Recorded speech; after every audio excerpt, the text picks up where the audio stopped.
News first channel ವೀಕ್ಷಕರಿಗೆ ಭವಿಷ್ಯ ಈ ದಿನ ಕಾರ್ಯಕ್ರಮಕ್ಕೆ ಸ್ವಾಗತ.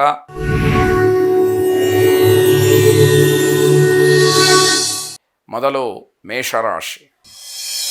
ಮೇಷರಾಶಿಯವರಿಗೆ ಸಾಯಂಕಾಲದ ಹೊತ್ತಿಗೆ ಎಲ್ಲವೂ ಕೂಡ ಸಮಾಧಾನಕರವಾಗಿ ಮನಸ್ಸಿಗೆ ಹಿಡಿಸುವ ಹಾಗೆ ಎಲ್ಲ ವ್ಯವಸ್ಥೆಗಳು ಕೂಡ ಎಲ್ಲ ಕೆಲಸಗಳು ಕೂಡ ಆಗುವಂಥದ್ದು. ಇಡೀ ದಿನ ಆತಂಕದಲ್ಲಿರ್ತೀರಿ, ಸಾಯಂಕಾಲ ಸಮಾಧಾನ ಸಿಕ್ಕುವಂಥದ್ದಿದೆ. ಬೇರೆಯವರಿಗೆ ಏನಾದರೂ ನೀವು ಕೆಲಸವನ್ನು ಹೇಳಿಯೋ ಅಥವಾ ಬೇರೆಯವರಿಂದ ಏನಾದರೂ ಉತ್ತಮವಾದಂತಹ ಒಂದು ವಾತಾವರಣವನ್ನು ನೀವು ನಿರೀಕ್ಷೆ ಮಾಡ್ತಾ ಇದ್ದರೆ ಅದು ನಿಮಗೆ ಯಾವುದೂ ಕೂಡ ಅನುಕೂಲಕರವಾಗಿ ಇರೋದಿಲ್ಲ.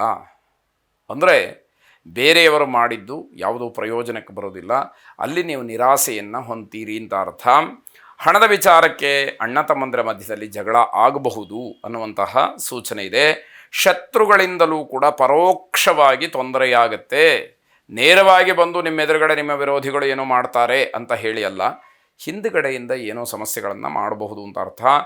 ನಾನು ಹೇಳಿದ್ದೇ ನಡಿಬೇಕು ಅನ್ನುವಂಥದ್ದಿದ್ದರೆ ಅದನ್ನು ದೂರ ಮಾಡಿಕೊಳ್ಳಿ, ಇಲ್ಲದೇ ಇದ್ದರೆ ಕಷ್ಟ ಇದೆ.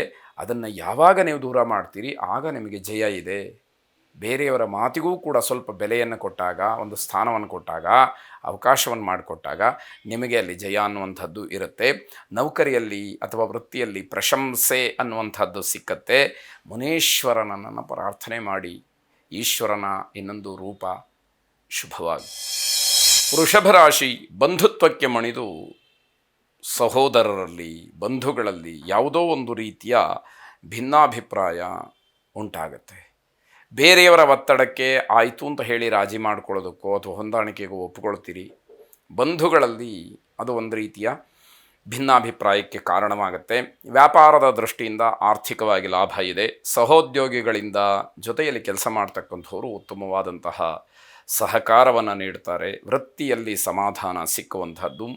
ಅನೇಕ ಅನುಮಾನಗಳಿಗೆ ಉತ್ತರ ಸಿಕ್ಕುವಂತಹ ದಿವಸ. ಯಾವುದ್ಯಾವುದೋ ನಿಮಗೆ ಒಂದಷ್ಟು ಅನುಮಾನಗಳಿರುತ್ತೆ, ಡೌಟ್ಸ್ ಇರುತ್ತೆ. ಆ ಡೌಟ್ಸ್ಗಳಿಗೆ ನಿಮಗೆ ಸರಿಯಾದಂತಹ ಉತ್ತರ ದೊರಕುವಂಥದ್ದಾಗುತ್ತೆ. ರಿಯಲ್ ಎಸ್ಟೇಟ್ ಉದ್ಯಮಿಗಳಿಗೆ ಲಾಭ ಮತ್ತು ಅನುಕೂಲವಾಗ್ತಕ್ಕಂಥದ್ದು. ಯೋಗ ನರಸಿಂಹಸ್ವಾಮಿಯನ್ನು ಪ್ರಾರ್ಥನೆ ಮಾಡಿ ಶುಭವಾಗಿ. ಮಿಥುನ ರಾಶಿ. ಅಪರಿಚಿತ ವ್ಯಕ್ತಿಗಳ ಒಡನಾಟವಾಗಲಿ ಅವರ ಜೊತೆಯಲ್ಲಿ ವ್ಯವಹಾರಗಳಾಗಲಿ ಯಾವುದೂ ಕೂಡ ಬೇಡ. ಯಾಕೆ ಅಂತಂದರೆ ಆ ವ್ಯಕ್ತಿಯ ಪೂರ್ವಾಪರಗಳು ನಿಮಗೆ ಗೊತ್ತಿಲ್ಲದೆ ಆ ವ್ಯಕ್ತಿಯ ಜೊತೆ ವ್ಯವಹಾರವನ್ನು ಮಾಡಿ ತೊಂದರೆಗೋ ಕಷ್ಟಕ್ಕೋ ಸಿಗಹಾಕ್ಕೊಳ್ಳುವಂಥದ್ದು ಖಂಡಿತವಾಗಿ ಬೇಡ ಅಂತ ಅರ್ಥ.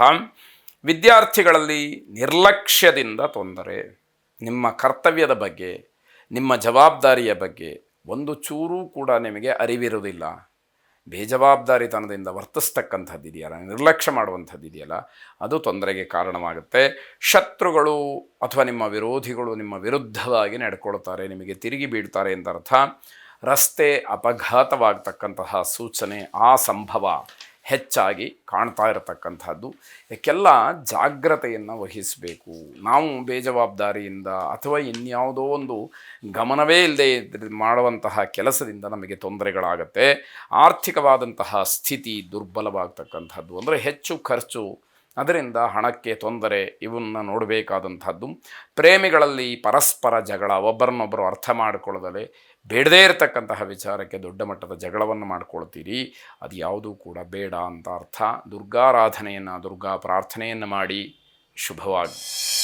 ಕರ್ಕಾಟಕ ರಾಶಿ. ಪ್ರಯಾಣಕ್ಕೆ ದಿವಸ ಚೆನ್ನಾಗಿದೆ. ಹಾಗಾಗಿ ಪ್ರಯಾಣದಿಂದ ನಿಮಗೆ ಶುಭ ಮತ್ತು ಲಾಭ ಅನ್ನೋದಕ್ಕೆ ಅವಕಾಶಗಳಾಗತ್ತೆ. ಕಳೆದುಕೊಂಡಿದ್ದಂತಹ ಹಣ ಆಗಲಿ ದ್ರವ್ಯವಾಗಲಿ ಮತ್ತೆ ಸಿಕ್ಕುವಂತಹ ಸಾಧ್ಯತೆಗಳು ಹೆಚ್ಚಾಗಿದೆ. ಕೆಲಸದ ನಿಮಿತ್ತವಾಗಿ ಕೆಲಸಕ್ಕೆ ಸಂಬಂಧಪಟ್ಟ ಹಾಗೆ ಒಂದಷ್ಟು ಚರ್ಚೆಗಳನ್ನು ಮಾಡ್ತೀರಿ. ಯಾವುದಾದ್ರೂ ಒಂದಷ್ಟು ವ್ಯತ್ಯಾಸಗಳನ್ನು ಮಾಡಿಕೊಳ್ಳುವಂಥದ್ದಿದ್ದರೆ ಅದಕ್ಕೆ ಆದ್ಯತೆಯನ್ನು ನೀಡುವಂಥದ್ದಾಗತ್ತೆ. ಕುಟುಂಬದವರ ಜೊತೆಯಲ್ಲಿ ಪ್ರವಾಸವನ್ನು ಮಾಡಲಿಕ್ಕೆ ಅವಕಾಶಗಳಾಗತ್ತೆ. ತಾಯಿಯ ಆರೋಗ್ಯದ ಬಗ್ಗೆ ಸ್ವಲ್ಪ ಗಮನ ಇರಲಿ. ತಾಯಿಯವರ ಆರೋಗ್ಯದಲ್ಲಿ ಏನೋ ಏರುಪೇರಾಗುವಂತಹ ಸೂಚನೆಗಳು ಕಾಣ್ತಾ ಇದೆ. ಪ್ರೇಮಿಗಳಿಗೆ ತುಂಬ ಶುಭವಾದಂತಹ ದಿವಸ. ಶ್ರೀರಾಮನನ್ನು ಪ್ರಾರ್ಥನೆ ಮಾಡಿ. ರಾಮಾಯ ರಾಮಭದ್ರಾಯ ರಾಮಚಂದ್ರಾಯ ವೇಧಸೆ ರಘುನಾಥಾಯ ನಾಥಾಯ ಸೀತಾಯಾಃ ಪತಜೇ ನಮಃ ಎಂಬುದಾಗಿ 12 ಬಾರಿ ಪಠನವನ್ನು ಮಾಡಿಕೊಳ್ಳಿ ಶುಭವಾಗಿ.